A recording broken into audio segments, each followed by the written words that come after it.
Bismillahirrahmanirrahim. Assalamualaikum warahmatullahi wabarakatuh. Di sini saya Halimatul Zahratunisa dengan NIM 20211900028 akan menjelaskan tentang contoh tasbih, majaz, dan kinayah di dalam Al-Quran. Untuk yang pertama yaitu tasbih. Nah, tasbih bisa diketahui bahwasanya adalah penyerupaan sesuatu dengan yang lain karena memiliki kesamaan sifat yang sama di antara keduanya. Nah, tasbih itu mempunyai rukun-rukun. Yang pertama yaitu musyabbah, yang kedua musyabbah bih, yang ketiga wajhu syabah, kemudian ada tasbih dan toropat tasbih. Nah, di sini juga ada jenis-jenis tasbih. Jenis-jenis tasbih ada tasbih mursal, tasbih muakkad, dan mujmal, mufassal, dan juga balil. Yang dimaksud dengan tasbih mursal adalah tasbih yang ada tasbihnya itu disebutkan seperti itu. Kemudian contoh tasbih di sini saya ambil dari surat Al-Ahqaf ayat ke-35. Di dalam ayat ini Allah menyeru kepada Nabi Muhammad untuk melaksanakan sabar di dalam berdakwah beliau. Nah, seperti halnya rasul-rasul terdahulu, yakni seperti Nabi Nuh, Nabi Ibrahim, Nabi Musa, Nabi Isa, dan lain-lainnya.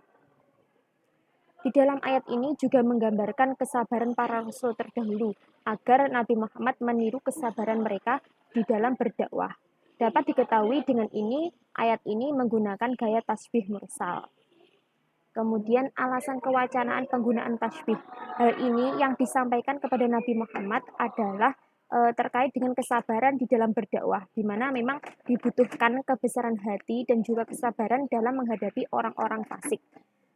Tidak mau mengikuti seruan Nabi, kemudian mereka memberontak, menolak, mencaci, dan menghina Nabi Muhammad. Seperti itu. Di sini agar Nabi Muhammad itu meniru kesabaran para rasul terdahulu. Kemudian untuk aspek estetikanya, yakni seruan Allah kepada Nabi Muhammad untuk bersabar dengan menggunakan bahasa yang halus dan penuh dengan kasih sayang dari Allah, di mana dalam ayat ini Allah juga memberikan saran agar menjadikan pelajaran hal-hal yang sudah terjadi. Seperti itu. Untuk selanjutnya yaitu majaz.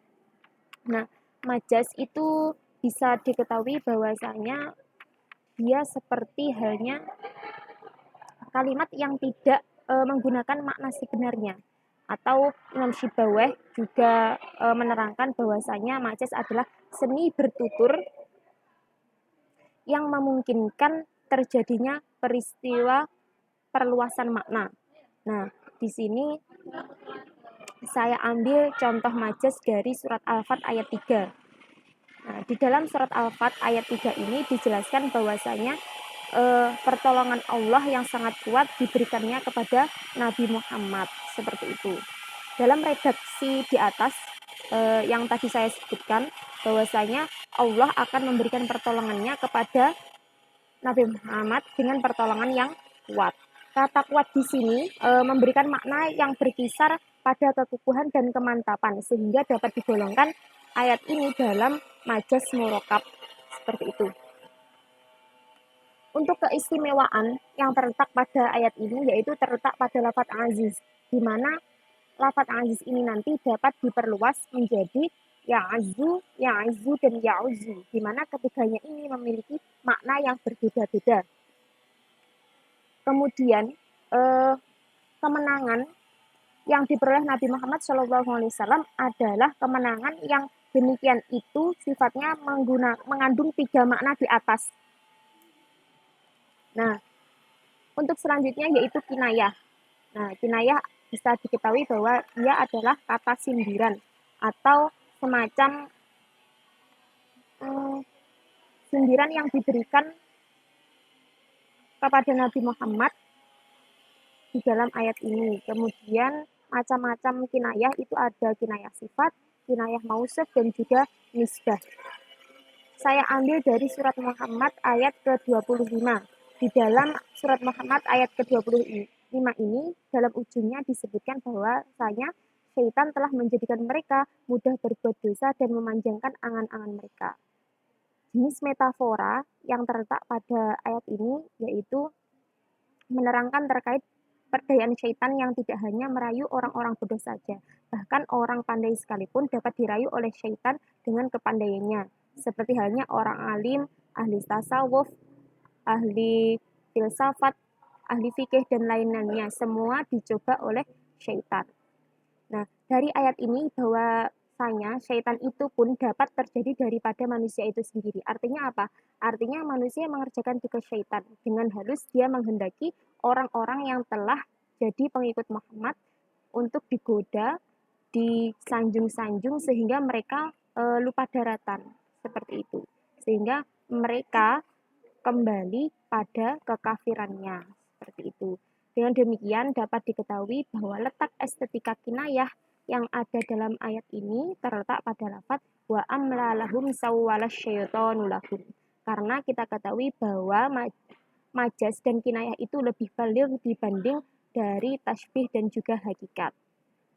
Untuk alasan kewacanaan penggunaan ayat metaforis ini, ayat ini berisi tentang kebalikan yang telah dijelaskan dalam ayat ke-24.